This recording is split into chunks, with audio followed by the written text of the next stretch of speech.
चंदन की लकड़ी भगवान को प्रसन्न कर देती है, घर में समृद्धि देती है। अशोक पेड़ की लकड़ी घर में संतान की कमी नहीं आने देती। ऐसा बताते हैं कि जिन बहनों को बेटियां ही बेटियां हो रही हैं और उनकी या तो कमर से या उनके तकिए के नीचे अशोक पेड़ की लकड़ी रख दी जावे तो उससे पुत्र वंश की प्राप्ति होती है।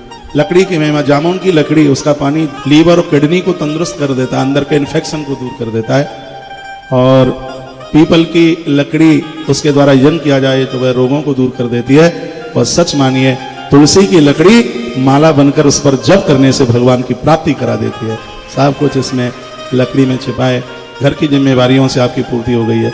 अब तो हाथ में तमूरा ले लो, अब तो हाथ में तुलसी की माला ले लो, कंठ में रुद्राक्ष की माला पहनो, तुलसी की कंठी पहनो, हाथ में जप में तुलसी या रुद्राक्ष की माला, यही कमाल कर देगी। वृद्धावस्था में तो माल से भी ज्यादा माला की आवश्यकता है। भगवान कपिल नारायण बड़ी अद्भुत कथा कहते हैं, साधु व साधु भूषणा, जो सहज है सरल है वो घर गृहस्थी में रहते हुए भी वो बड़े साधु है।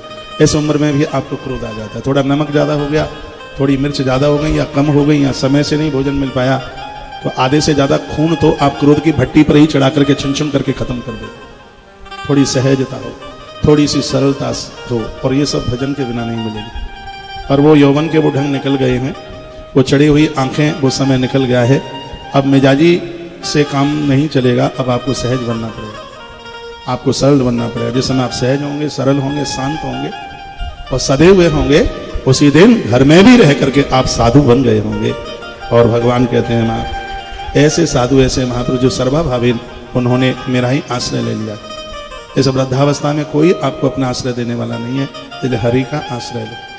संसार तो स्वार्थ से भरा पड़ा है। द्रौपदी का चीरहरण ही इसलिए हुआ क्योंकि द्रौपदी को युधिष्ठिर के भाले पर, नकुल सहदेव की तलवार पर, भीम की गदा पर और अर्जुन के गांडीव के ऊपर बड़ा घमंड अहंकार था। ईश्वर की लीला देखिए, धोती साड़ी उसी समय खिंच रही है जब पांचों आयुध और पांचों महारथी बिल्कुल सामने बैठे हुए।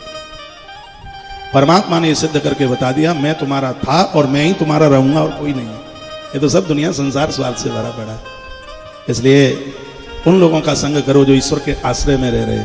कितना सुंदर श्लोक लिखा है, मदाश्रया कथा मृष्टाश्रवंती कथयन्ति च।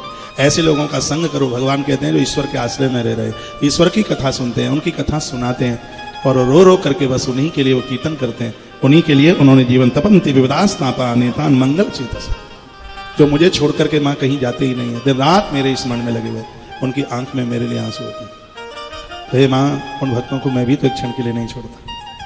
ऐसा मेरे ही शरणापन्न है, वो मेरे अलावा तो कुछ जानते